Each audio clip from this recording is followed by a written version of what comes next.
Hello, dear students. Welcome to this 22nd lecture of entrepreneurship development. Hope you will enjoy the lecture. In the previous lecture, I have discussed about the project report, where we have discussed about the format of project report, project appraisal, project uh, uh, preparation techniques. Uh, Today I am going to discuss about enterprise management and modern techniques. So for your convenience, I am sharing my screen.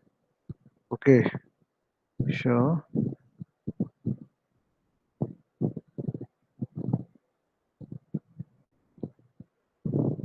is it visual? Okay. So here I am going to discuss about enterprise management. Uh, After this session, you will be able to explain the role of an entrepreneur in enterprise management, describe the product life cycle, explain the probable causes of sickness, and manage the enterprise efficiently and effectively. So this skill would be inculcated after at the end of this lecture. So let us start with enterprise. What is enterprise? An enterprise is a business or uh, company or organization or other purposeful endeavors which regularly engage in economic activities. यानी कि enterprise जैसे कि उसको उद्यम कहते हैं हिंदी में, वह एक बिजनेस होता है या कह सकते हैं कोई कंपनी है या कोई संस्था है ना, जिसका उद्देश्य ये होता है इकोनॉमिक आर्थिक क्रिया करना और आर्थिक क्रिया के माध्यम से कुछ प्रॉफिट जनरेट करना. Enterprise management. The management activities involved in designing, managing an enterprise is known as enterprise management. ना, जो भी मैनेजमेंट एक्टिविटी उसको मैनेज करने में उसको जो है कि एंटरप्राइज को ना लीन रहती है, इन्वॉल्व रहती है, उसे हम जो है कि मैनेजमेंट एक्टिविटीज कहते हैं. यानी जो है इसको दूसरे तरीके से हम ऐसे समझ सकते हैं कि enterprise management is a term use for modern example of enterprise resources. Sorry. uh, Enterprise resources planning that allow business to manage vital day-to-day purposes such as inventory management, accounting, human resources, customer relationship management.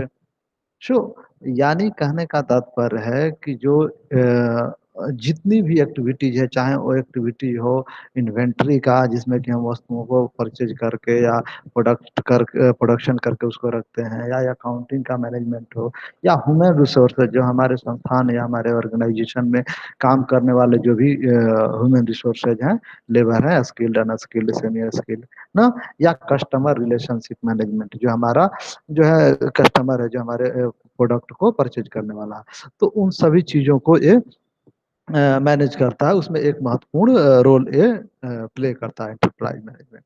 So enterprise management supports how different business unit work by sharing information through a shared database. Okay, so this is the enterprise management.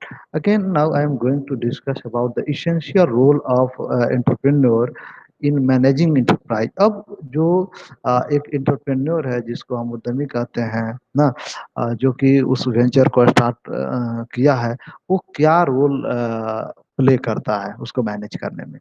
So entrepreneur fulfill following three domain roles. First, that is the economic change, second social change, and then technological change. So these are referred to as behavior roles. All entrepreneurs have these common characteristics and decide to become an entrepreneur due to the factors or circumstances in their lives which made them think the way they do. ना, यानी कि जो जो भी entrepreneur होते हैं, जितने भी होते हैं, उनका जो है कि एक कॉमन कैरेक्टरिस्टिक्स होता है. Decide to become an entrepreneur due to the fact और सरकमस्टांसेस जो भी परिस्थिति है ना in their life. So which made think the way they do, यानी जिस तरीके से वो कार्य करना चाहते हैं, जो उनकी कार्य करने की शैली है ना, तो ये एक कहें तो ये जो तीनों कैरेक्टरिस्टिक्स है वो हर एंटरप्रेन्योर्स में कॉमन होता है। अब जो रोल प्ले करता है उस रोल को हम नीचे क्लियरली डिस्कस करेंगे one by one. So the do to do their work effectively and operate a successful business, these entrepreneurs should perform certain roles. These roles are same as the basic managerial roles. All such roles as listed out in detail as follow. So, first role is being played by the entrepreneur, that is figurehead role.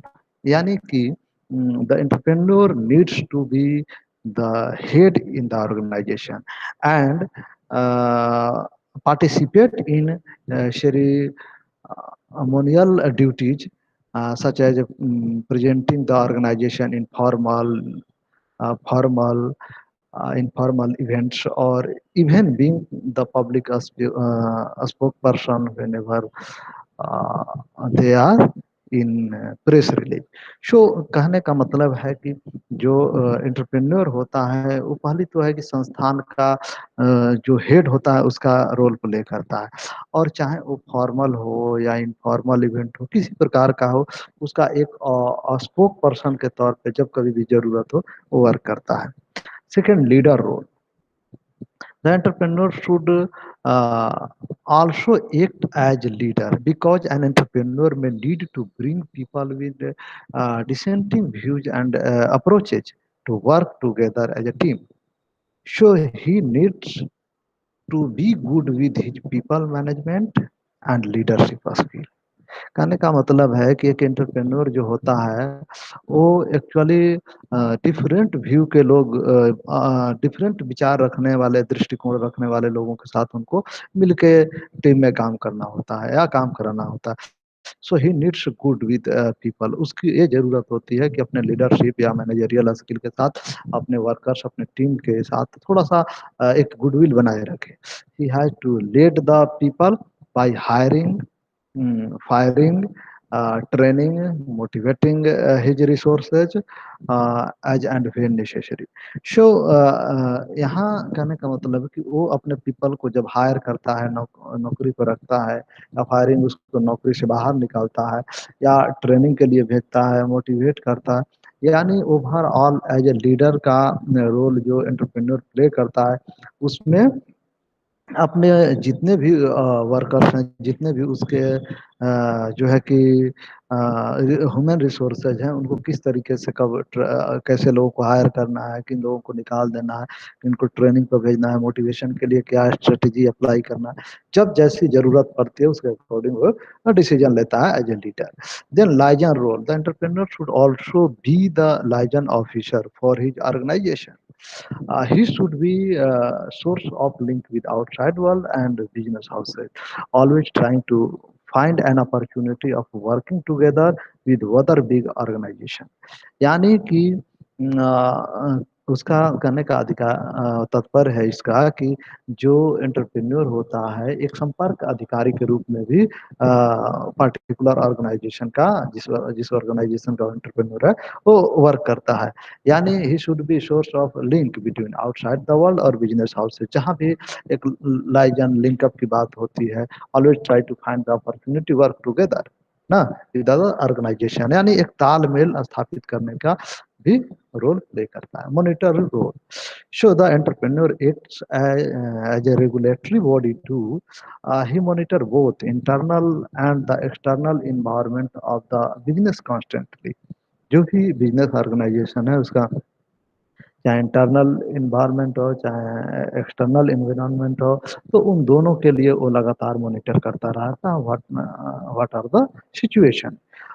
Information provider and receiver roles. The entrepreneur should also act as the organizational representatives and transmit information uh, internally and externally the organization।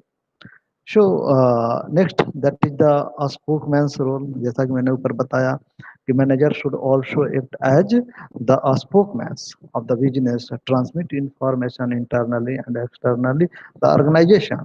He needs to be the source of knowledge about his company to potential investors and collaborators. यानी कि वो अपने जो संस्थान है उस संस्थान के प्रवक्ता के तौर पर भी जो है काम करता है, जो कि इंफॉर्मेशन को चाहे एक्सटर्नली और हो या इंटरनली हो ट्रांसमिट करता है. He needs to be the sources of knowledge about his company to potential investors and collaborators. तो जो भी हम ज़रूरत हो अपने संस्थान के लिए, उसके लिए वो उनके साथ तालमेल स्थापित करके प्रवक्ता के तौर पे ना जो भी ज़रूरत होती है उसको फुलफिल कराने की कोशिश करता है. सो नेक्स्ट है एंटरप्रेन्योरियल रोल. एंटरप्रेन्योरियल रोल तो क्योंकि एंटरप्रेन्योर है तो प्ले करेगा ही ना उद्यमिता का रोल. यानी this is the basic role of entrepreneur. He or she decides new ideas for the organization, brainstorms it and with the employees and friends, then bears the risk of any unsuccessful implementation. यानी कि इसका तात्पर्य है कि वह जब एक entrepreneur के तौर पर रोल प्ले करता है तो वो डिक्लेयर करता है, चाहे वो न्यू आइडियाज हुआ ऑर्गेनाइजेशन के लिए ब्रेन स्टॉर्मिंग, यदि ऐसा कुछ करता है तो ना विथ एम्प्लॉज और फ्रेंड्स, और यदि हमारा कोई इम्प्लीमेंट करते हैं और सक्सेसफुल नहीं होता है तो उसका रिस्क बियर करने के लिए भी वो रेडी रहता है. Disturbance handler. So entrepreneurs need to act as mediators and bring people with dissenting thoughts to the table and get them motivated to work together. ना यानी कि जो वो एक डिस्टरबेंस हैंडलर का भी वर्क करता है. यानी कि कोई व्यक्ति ऐसा है जो संस्थान में इस तरह की एक्टिविटी करता है तो वो क्योंकि जब यहाँ 2 या 4 लोग 5 लोग वर्क करते हैं तो थोड़ी सी डिस्टरबेंस या कोई विवादास्पद विचार आने की संभावनाएं रहती है, तो उसको हैंडल करने का भी वो वर्क करता है. He needs to handle all conflicts and get team to focus constantly on the goal. And whatever the goals of the company, this is the main जो है aim of the entrepreneurs ना, to make their employees to focus towards their goals or make ready their employee to focus towards their goal. So resource allocators. The entrepreneurs need to find out how the available resources can be allocated between different department of the organization to suit their demand and necessities. यानी जो भी उसका demand है, जो भी उसकी आवश्यकता है, उसको फुलफिल करने के लिए उस ना जो भी संसाधन है उसको उपलब्ध कराने की कोशिश करता है entrepreneur. So this help them to achieve the organizational goals and the objectives. Next step, role that is the negotiator roles. The entrepreneur must negotiate on behalf of the organization, both internally with staff as well as with the external investors or collaborators. यानी कि जो entrepreneur होता है वो उस organisation के behalf पर work करता है और जो भी निगोशिएट करना होती है, जो भी बातचीत करनी होती है, चाहे इंटरनल स्टाफ के साथ हो या एक्सटर्नल किसी इन्वेस्टर्स या कोलैबोरेटर्स हैं उनके साथ करना हो, तो उसके लिए वो निगोशिएटर के रूप में वर्क करता है. Apart from the above mentioned roles, there are some specific entrepreneurial roles that a person is supposed to fill up in his duties of an entrepreneur. So these are divided into 3 categories, which are as follows. ना एक तो role करता है, उसके बाद 2-3 जो role करता है, जैसे सोशल रोल करता है, economic role and technological role. इस रोल में वो क्या करता है इसके अंदर हम डिस्कस करेंगे. So let us now discuss each of them in detail. So social roles of entrepreneur. यानी वो सोशल रोल के तौर पे क्या करता है, तो first creating opportunity for entrepreneurship. यानी पहला क्या करता है कि वह एंटरप्रेन्योरशिप के लिए अपॉर्चुनिटी क्रिएट करता है. देन क्रिएट जॉब और employment opportunity in the society ना. सोसाइटी जहाँ भी वो कोई स्टार्टअप शुरू किया तो उनके लिए एम्प्लॉयमेंट अपॉर्चुनिटी मिल जाती है. और जो है कि जॉब का भी अपॉर्चुनिटी हो जाता है इस तरीके से। रोजगार मिला तो जॉब मिला, तभी तो रोजगार मिला।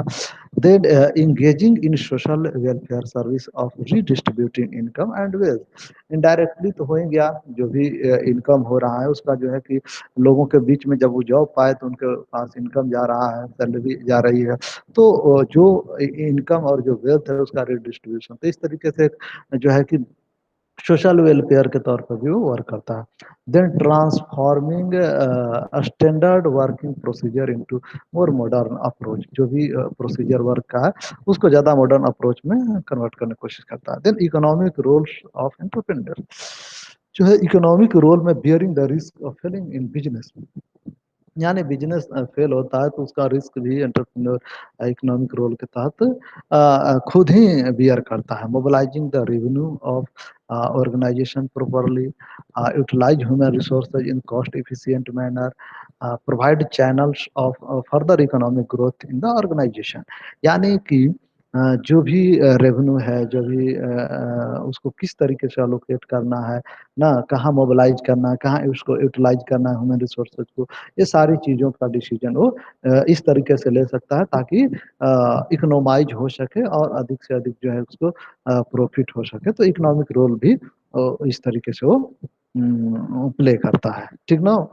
फर्दर जैसे provide channel of further economic growth in organisation ना, यानी वो भी चैनल की भाई किस तरीके से आगे आर्थिक विकास होगा, इसीलिए तो इसको बोला जाता है कि अग्रदूत बोला जाता है आर्थिक विकास का एंटरप्रेन्योर को।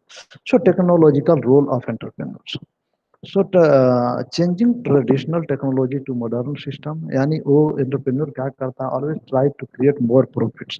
To create more profit he have to install the latest और modern techniques in his production process.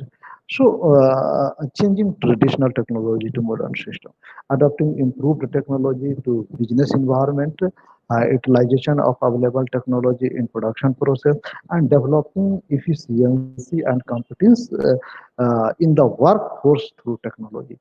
So, through technological change, he always try to introduce the most latest developed technology to improve the productivity of his company or his workers and whatever the installed capitals, no, machines like machines, especially machines or labor. So next that is the product cycle concept and important. So you are aware that product or brand goes through several phases ना, from birth to until its death, यानी कि जन्म से लेकर जो भी product जन्म लेता है तो वो मरता है। कहने का मतलब इसका ये तात्पर्य है कि कोई प्रोडक्ट आज उसको लॉन्च किए, वो और बिकता गया एक ऐसा स्टेज आएगा कि हाईएस्ट स्टेज पे जाएगा और फिर वहाँ के बाद वो ऑब्सोलीट हो जाएगी, जिसका अदर कंपटीटर मार्केट में आ जाएंगे उस प्रोडक्ट को बेचने के लिए, फिर वहाँ से वो प्रोडक्ट डिक्लाइन करेगा, यानी उसका डिमांड डिक्लाइन करने लगा। So firstly A product is launch, it grows, attain maturity, then start declining, finally is ignored out ना, जो कि बताया मैंने। Accordingly the product life cycle is explained by the following stage. The first is the introduction stage, second growth stage, then maturity stage, and finally that is the declining stage. So now we are going to explain the concept of product life cycle. The concept of product life cycle highlights the sooner or later all products dies ना, यानी जो जितने भी products होते हैं after all उनका जो है कि उनको गिरना ही है, क्योंकि ऐसा कुछ नहीं है कि हमेशा उसका जो है अपवार्ड्स डिमांड बना रहा है।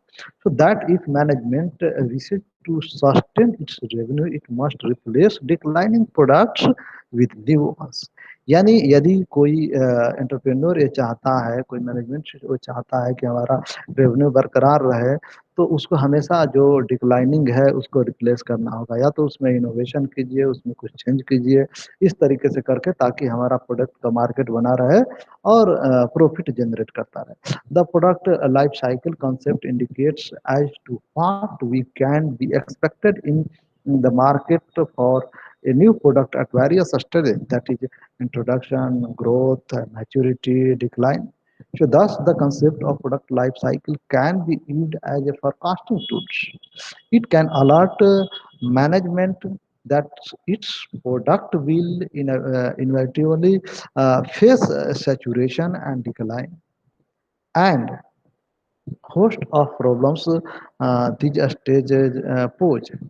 So the product life cycle is also a full framework for describing the typical evolution of marketing strategy over the stages of product life cycle.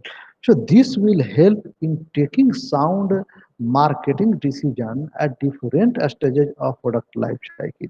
यानी जो भी प्रोडक्ट लाइफ साइकिल ये बताता है कि किस स्टेज में हमें क्या फोरकास्ट करने में आपको हेल्प करता है।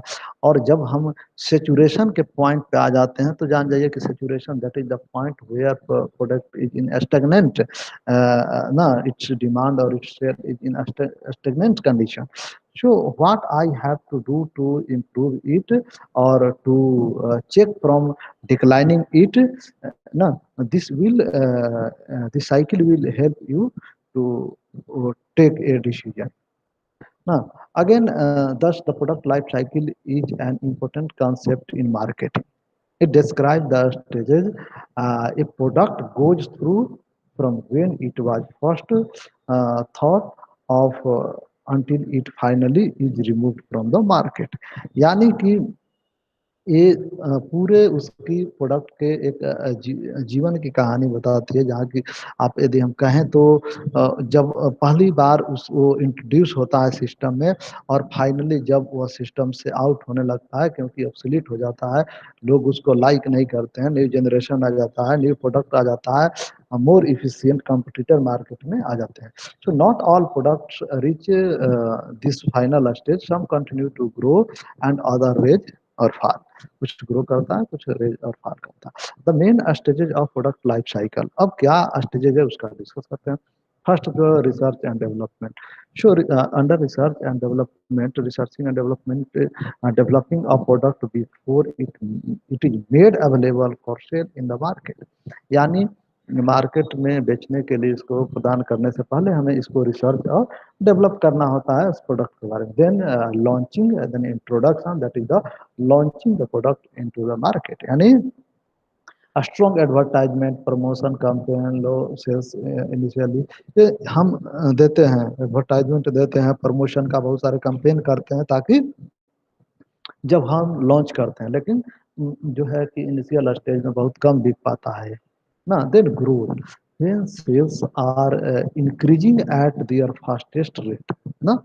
सो increase awareness and increase sales. यानी इस कंडीशन में क्या होता है ग्रोथ वाले में कि बड़ी तेजी से जो है ग्राफ ऐसे जाता है, ऐसे शुरू होता है ना. This is the increasing stage. So ना तो ये बताता है कि ग्रोथ का स्टेज है जहाँ के लोग अवेयर हो जाते हैं उसके क्वालिटी से, जो यूज कर लेते हैं और जो है कि वो धीरे धीरे सेल और बढ़ने लगता है क्योंकि उसकी ड्यूरेबिलिटी, उसकी क्वालिटी सारे से लोग अवेयर हो जाते हैं. Then maturity. Maturity, the sales are near their highest, but the rate of growth is slowing down. यानी ये मैच्योरिटी जो है एकदम वो पीक पॉइंट होता है, जो ये पॉइंट है, दिस इज द मैच्योरिटी ना.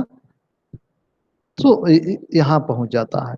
अब जो है कि न्यू कंपटीटर्स इन मार्केट्स और सैचुरेशन एक्चुअली वो भी पहुंच जाते हैं. जो दूसरा competitor sales reaches peak, the cost of supporting product declines, market share में भी high competition likely to be greater. ये सारी सिचुएशन इस स्टेज में पाई जाती है मैच्योरिटी के स्टेज में. यानी हाई होता है लेकिन ये भी होता है कि अब कड़ा कंपटीशन हो जाता है क्योंकि other competitors are also available in the market with the best quality of product or same quality with the same product. So then the next and the final stage, that is the decline. So final stage of the cycle when sales begin to fall. यानी इसमें जो है कि cell गिरने लगता है. So this can be illustrated by looking at the sales during the time period of the product life cycle. अब देखिए जैसे इसको आप इस ग्राफ से समझिए, प्रोडक्ट लाइफ साइकिल ओवरव्यू. यानी इंट्रोडक्शन स्टेज हुआ, फिर देखिए ग्रोथ स्टेज यहाँ से एकदम ऐसे लिया, ठीक ना। देन मैच्योरिटी, अब ये बहुत नॉर्मल तरीके से बढ़ रहा है, that is the like the saturation point, this is the saturation point from year to year, यानी product the selling of product over time is stagnant, no? So after that point, the selling of product is started decline. Okay. So इसके बाद जो है product का जो बिक्री होता है वो गिरना शुरू हो जाता है। तो ये हमारा बता रहा है, यहाँ से ग्राफ मैं लिया हूँ, मटेरियल भी बहुत सारा चीज़, तो आप वहाँ भी और पढ़ सकते हैं डिटेल से। तो ये चीज़ बताता है कि हमारा प्रोडक्ट लाइफ साइकिल किस तरीके से इंट्रोड्यूस होता है, ग्रोथ करता है, मैच्योरिटी की अवस्था को प्राप्त करता है, देन डिक्लाइन वाले स्टेज में आता है। Then importance of product life cycle. What is the importance? So importance of product life cycle in business includes various points to determine the marketing strategy related to particular products. The importance of the first is work as a forecasting, planning and controlling tools. यानी कि ये जो है कि forecasting tools, planning tools और controlling tools के तौर पे काम करता है। Then it is helpful in price determination ना। प्राइस यानी हमारा इनिशियल स्टेज है भाई, थोड़ा सा कम प्राइस करके अपने सेल को बूस्ट अप करेंगे, जब हमारा पूरा इंक्रीजिंग सेल हो रहा है थोड़ा सा प्राइस को ज़्यादा चार्ज कर देंगे, प्रॉफिट ज़्यादा ही करेंगे। तो ये हमें जो है प्राइस डिटर्मिनेशन में भी हेल्प करता है। Then its provide and estimates for profit, यानी ये जो है कि प्रॉफिट के लिए भी एक एस्टिमेट प्रोवाइड करता है।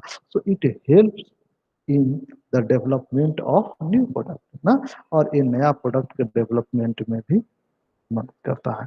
भाई अब ये डिक्लाइन हो रहा है, कुछ करें, अब इसका बिक्री नहीं होगा, तो हमें अब दूसरा इसका रिप्लेसमेंट करके नए प्रोडक्ट जो है लॉन्च करना होगा।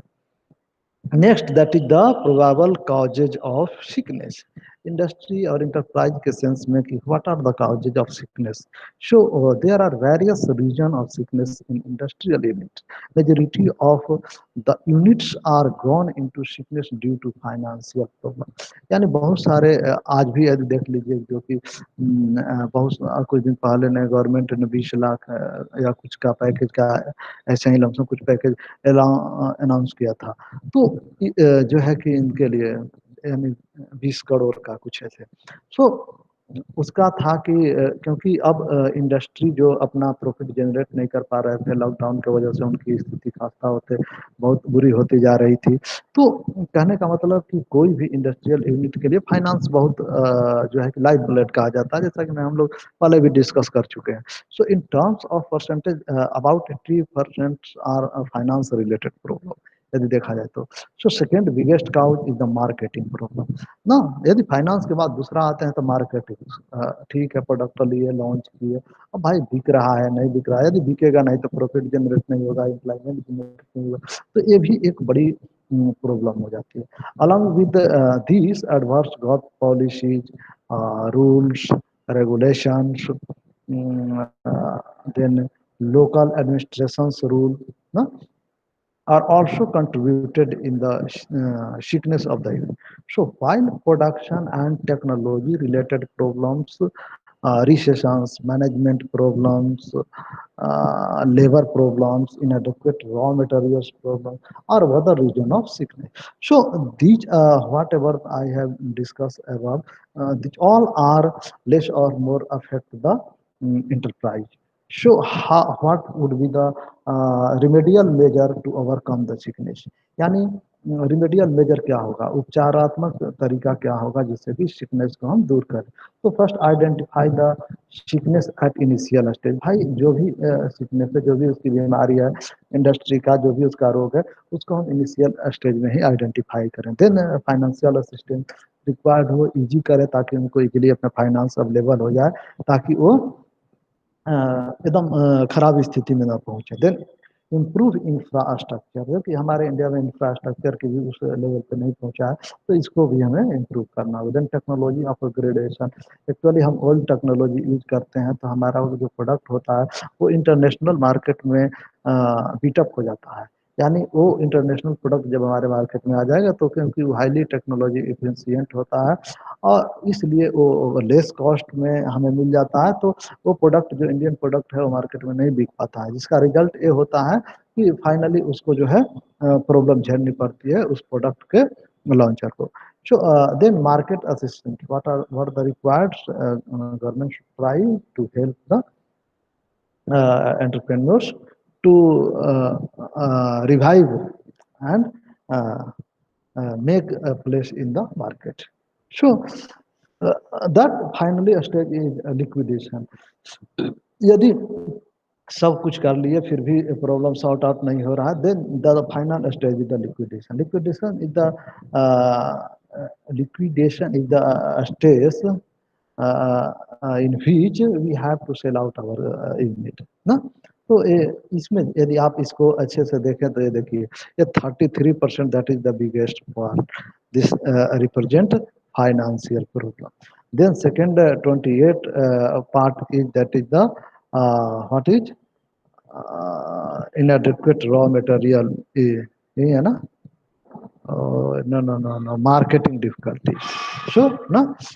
Then 90% that is the third is the God policy. So these about जो है 320 52 और फिर 28 कितना होगा, यानी अबाउट जो है कि 70-80% problems are created by these three things. So I have to sort out such problems to overcome the sickness. So thus in this lecture we have discussed about the role of an entrepreneur in enterprise management, product life cycle, probable causes of sickness. Learn that if we are going to start any venture, any business, then we have to find the problem in its initial stage. So, okay, because these are responsible for our low performance in the uh, product markets or in the whatever the markets where I am going with my product. So I am stopping my lecture. Okay. Thank you. Thank you for your questions.